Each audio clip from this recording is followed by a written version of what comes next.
Indonesia menempati nomor 3 teratas di dunia sebagai negara paling rawan bencana. Hari ini kita akan bahas langsung dan berbincang-bincang dengan seorang pemuda yang menurut saya cukup hebat ya. Beliau menangani khusus dan memberikan kontribusi pada pendidikan perubahan iklim, mitigasi, adaptasi bencana untuk anak-anak dan masyarakat lewat generasi cerdas iklim. Saya Jimmy Untoro dalam Satu Cerita untuk Indonesia. Ayo kita ngobrol langsung dengan Mas Ikrom sebagai founder daripada generasi cerdas iklim. Mas Ikrom, apa kabar nih? Baik sekali Pak Jimmy. Cerdas iklim. Cerdas iklim. Yeah. Gimana, bisa ceritakan nggak Mas Ikrom ya? Cerdas iklim ya Pak, generasi cerdas iklim. Jadi ini berawal dari saya kuliah S1 dulu Pak. Oke, ini S1. agak jauh nih ke belakang, tapi nggak jauh-jauh sekali karena emang saya juga baru lulus S2 Pak begitu. S1 saya di IPB Pak begitu, dan waktu itu singkatnya memang ketika masuk kampus dengan beasiswa dari Kementerian Agama waktu itu. Oke. Dan saya bingung nih di awal dapat jurusannya meteorologi terapan karena dipilihkan oleh Kementerian Agama waktu itu. Oke. Meteorologi terapan, bisa ngapain nih, bisa kontribusi apa nih? Akhirnya dengan bekal saya suka ngajar anak-anak dan menggabungkan dengan konsep iklim bencana yang belum banyak diajarkan ke anak-anak lewat jurusan meteorologi terapan, ini kayaknya oke banget nih. Akhirnya singkatnya di akhir tahun di tingkat 4 kuliah Pak, saya terpilih menjadi perwakilan mahasiswa berprestasi tingkat jurusan. Wow. Kemudian selamat. terpilih menjadi juara 1 tingkat fakultas. Di IPB dapat lagi nih peringkat 1. Dan di nasional Pak, ketika final di Malang waktu itu, tahun 2015 saya ingat sekali, saya dapat peringkat 2 nasional dengan membawa ide tentang generasi cerdas iklim.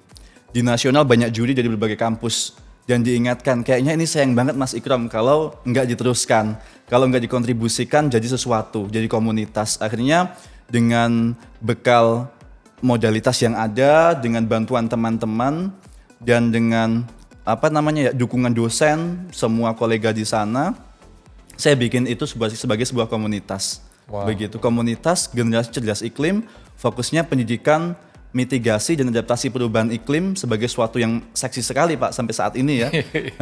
Kepada anak-anak, karena anak-anak memang salah satu kelompok terdampak waktu itu. Memang kalau kita bicara cerdas iklim, pertama tim saya memberikan data ini, wow, biasanya kan cerdas A, B, C, D, ini cerdas iklim. Generasi tapi sebelum kita membahas iklim. itu ya Mas Ikrom ya, bagaimana pengalamannya sih, ceritakan nggak Mas Ikrom mewakili sebagai pemuda Indonesia mendeklarasikan iklim di depan semua Menteri Lingkungan Hidup dan Kehutanan seluruh Asia. Gimana ceritanya itu Mas? Ini happy banget ya Pak, jadi alhamdulillah banget waktu itu terpilih menjadi satu perwakilan Indonesia begitu untuk membacakan deklarasi aksi iklim itu. Jadi singkatnya memang karena perjalanan dari tahun 2015 sampai 2021, 2022 itu banyak aktivitas yang kemudian fokusnya ke iklim, kebencanaan, sampai pekerjaan saya juga. Saya dapat kesempatan untuk lanjut studi S2 dibiayai oleh LPDP Pak. Begitu, itu juga fokusnya ilmu iklim dan ilmu bencana di Wageningen, Belanda. Dan saya kembali ke Indonesia, waktu itu GCI masih sebagai sebuah komunitas, saya ikutkan dalam kompetisi organisasi kepemudaan tingkat Jawa Barat, dan kita dapat yang terbaik bidang lingkungan hidup, dan kita dapat penghargaan waktu itu. Salah satu persyaratan untuk mendapatkan hadiahnya waktu itu uang 30 juta kalau nggak salah, adalah organisasi itu berbadan yayasan. Jadi kita akhirnya bikin sebuah yayasan namanya Generasi Cerdas Iklim. Waktu di ASEAN itu yang dideklarasikan apa? Dan karena memang perjalanan ya Pak, jadi dari waktu ke waktu ngomonginnya soal iklim, aktivitas soal iklim, kemudian kebencanaan ke anak-anak, banyak bahas itu. Akhirnya singkatnya waktu itu oleh KLHK saya ditunjuk sebagai sebagai delegasi Indonesia untuk mengikuti workshop di tingkat ASEAN dalam bidang perubahan iklim. Dan dalam workshop itu mungkin saya sebagai one of the best untuk komunikasi dan lain sebagainya, dan menyuarakan iklim anak muda di sana, bertepatan juga dengan aktivitas meeting ASEAN untuk ministries begitu. Akhirnya saya terpilih untuk menjadi menjadi delegasi, menjadi negosiator. Jadi dan Mas juga Ikram, sorry, kalau deklarasi itu kan ada kontennya tuh. yes. 1, 2, 3, Nah, berapa, jadi ada waktu poin lah. itu, Deklarasinya apa Mas Ikram? Poin-poinnya adalah bagaimana anak muda ini sebagai Bagaimana kelompok anak terdampak, itu tidak hanya terdampak. Kelompok terdampak. Anak dan orang muda tepatnya, itu sebagai Oke. kelompok terdampak, tidak hanya terdampak, tetapi mereka juga bisa doing something, bisa melakukan sesuatu, begitu. Kenapa bencana kok seolah-olah hanya yang terdampak anak muda, Mas Ikram? Karena gini Pak, kalau anak dan orang muda, itu mereka punya banyak hal yang mereka di dalamnya itu mereka punya mereka menanggung dampak baik langsung maupun tidak langsung. Kalau perubahan iklim itu dampaknya di beberapa bidang sektor Pak ya. Jadi ada pangan, energi, kesehatan, sampai kebencanaan. Tetapi dampak tidak langsungnya ternyata banyak sekali. Malnutrisi itu juga ke anak akhirnya. Pendidikan anak dan orang muda. Kemudian air, dehidrasi dan macam-macam itu juga anak dan orang muda. Anak dan orang muda menanggung banyak hal yang ternyata mereka tidak hanya menanggung beban itu untuk diri mereka sendiri, tetapi untuk generasi masa depan, karena mereka calon pemimpin negara itu di masa depan, begitu Pak. Jadi Mas Ikram, kalau saya lihat generasi sekarang lah globally. Bahkan di Indonesia ya, climate change ini kan menjadi satu isu yang sangat penting sekali ya. Pak. Bahkan di Indonesia aja cuaca udara saat ini ya, yang biasanya Desember hujan bisa tetap panas di Amerika, di seluruh dunia lah climate change, dan saya salut sekali ya, Anda bisa mendirikan generasi cerdas iklim. Bisa ceritakan nggak misi utama dan programnya apa sih generasi cerdas iklim ini?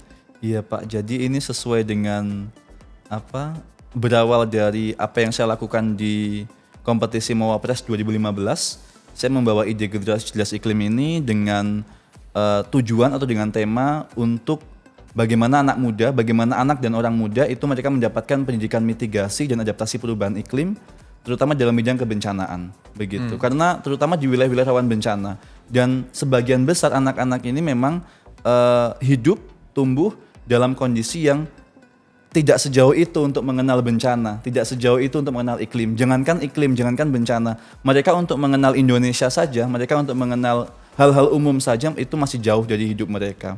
Ini yang kemudian kita bangun lewat aspek kearifan lokal di dalamnya. I see. Tetapi kemudian ini berlanjut sampai kita punya yayasan Pak, dan ini mau tidak mau kita nggak bisa menyempitkan topik, menyempitkan tema begitu, menyempitkan skop kita GCI. Akhirnya kita perluas lewat 3 unit di bawah GCI saat ini Pak. Bisa sebutkan apa aja Pak? Yang pertama unit pelatihan kebencanaan. Pelatihan kebencanaan. Iya. Okay. Itu fokus pelatihan kebencanaan. Itu apa aja pelatihannya Pak? Jadi kita punya program Pak, namanya Sekoci.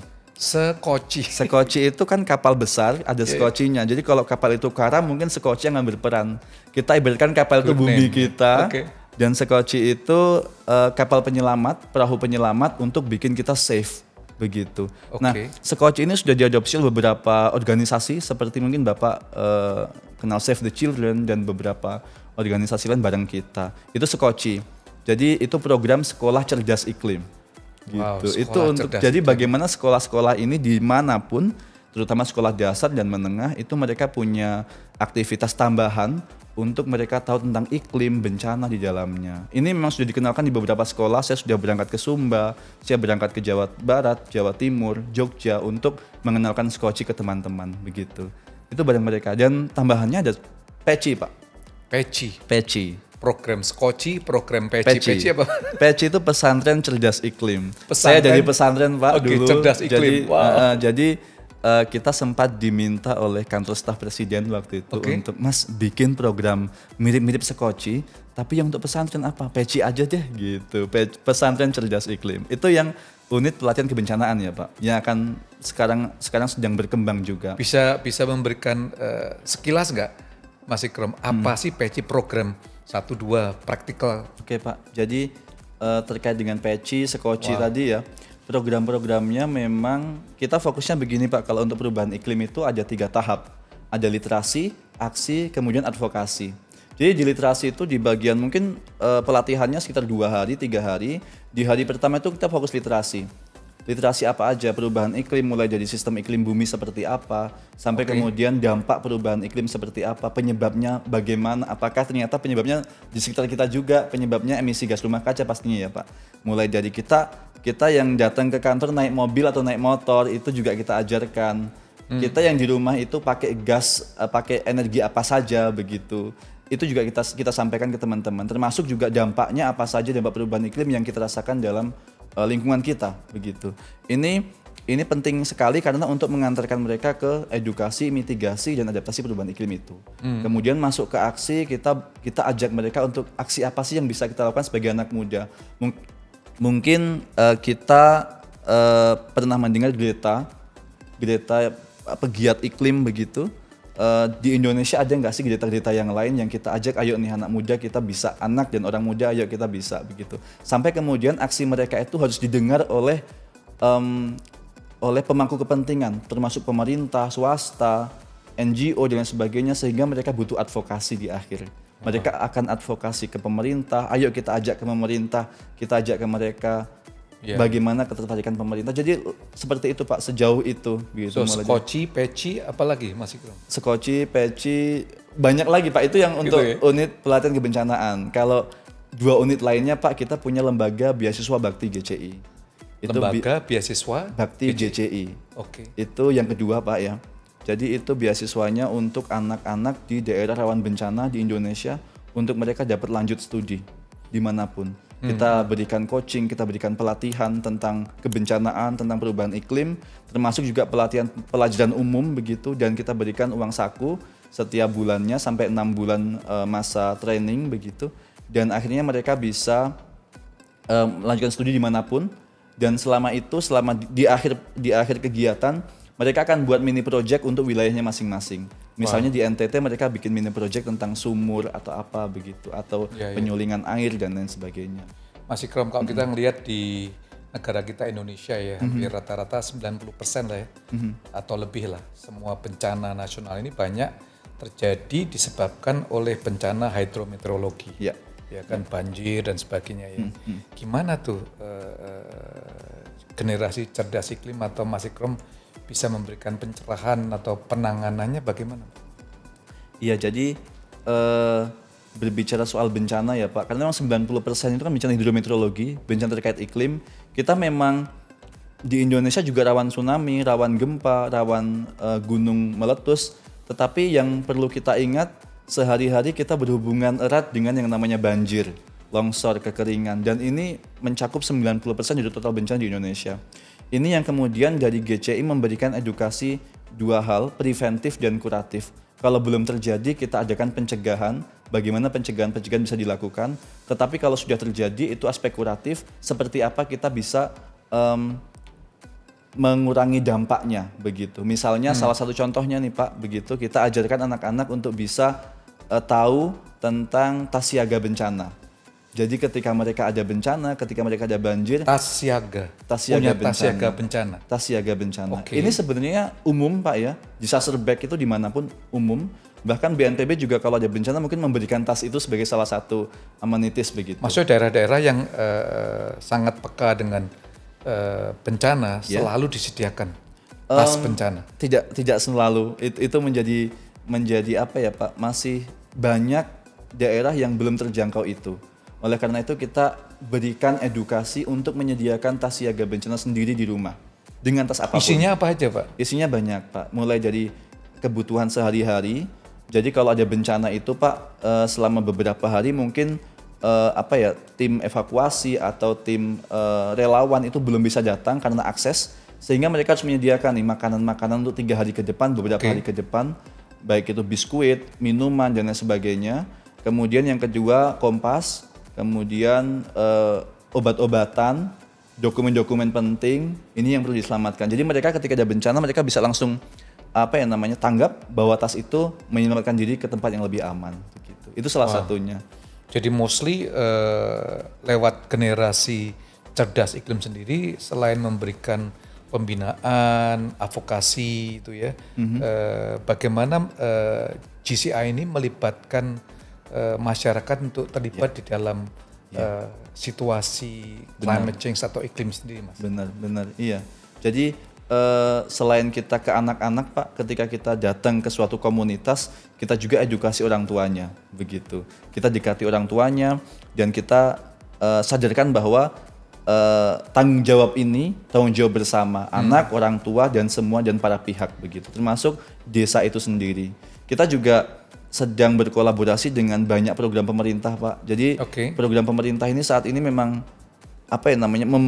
menjamur ya di masyarakat, mulai dari salah satu contohnya program Kampung Iklim, kemudian Kampung Siaga Bencana, kemudian Desa Tangguh Bencana dan banyak hal lain lagi dan banyak program-program yang lain dan kita integrasi dengan itu semua.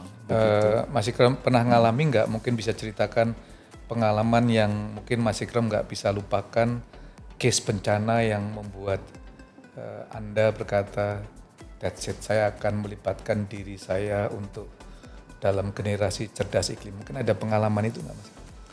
Kalau pengalaman sebenarnya secara pribadi belum ya Pak, belum.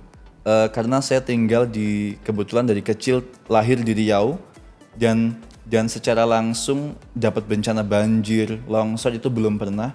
Tetapi kami dapat bencana yang efeknya dalam jangka waktu lama. Misalnya kebakaran hutan di Riau dan itu selama berhari-hari, selama berbulan-bulan kita diselimuti oleh kabut di atas begitu di sepanjang di seluruh Riau dan itu juga sangat menyesakkan karena kita juga nggak bisa sekolah, nggak bisa datang ke sekolah dan sebagainya. Tetapi kalau bencana langsung yang kemudian bikin kita nggak bisa ngapa-ngapain belum.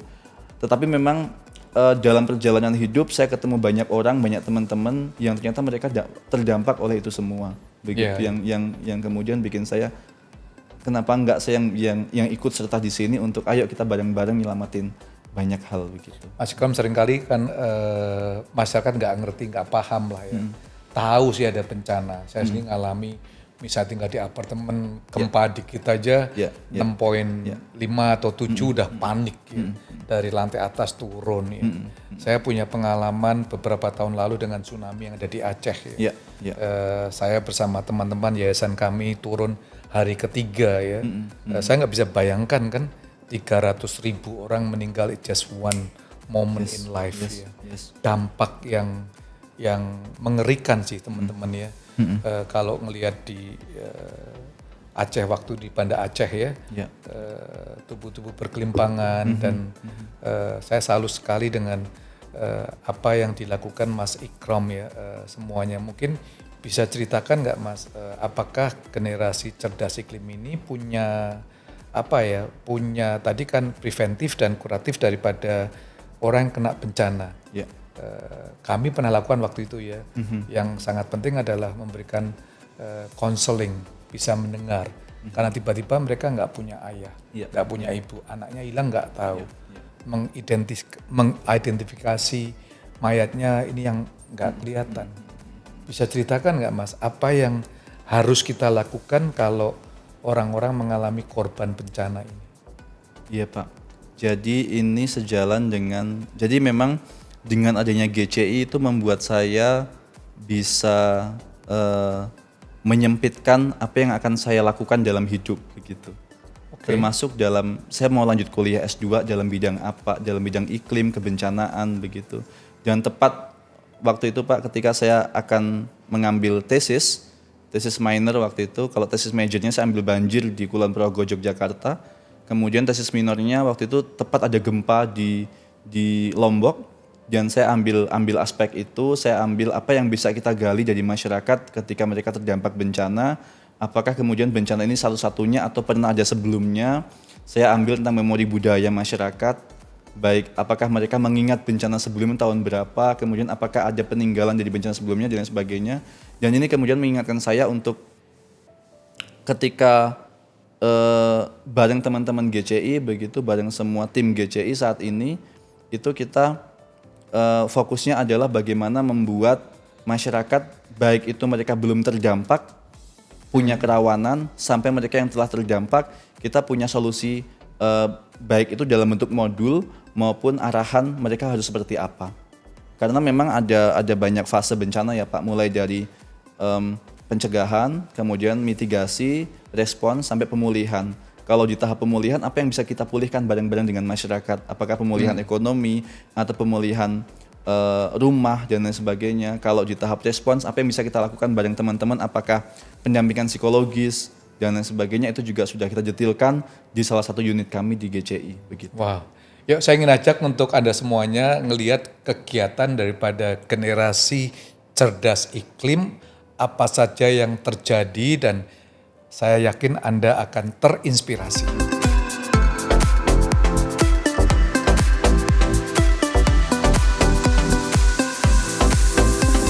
Terima kasih sudah nonton video ini. Jangan lupa untuk like, comment, share, dan juga nyalakan lonceng notifikasi untuk program yang akan datang yang top, satu cerita untuk Indonesia.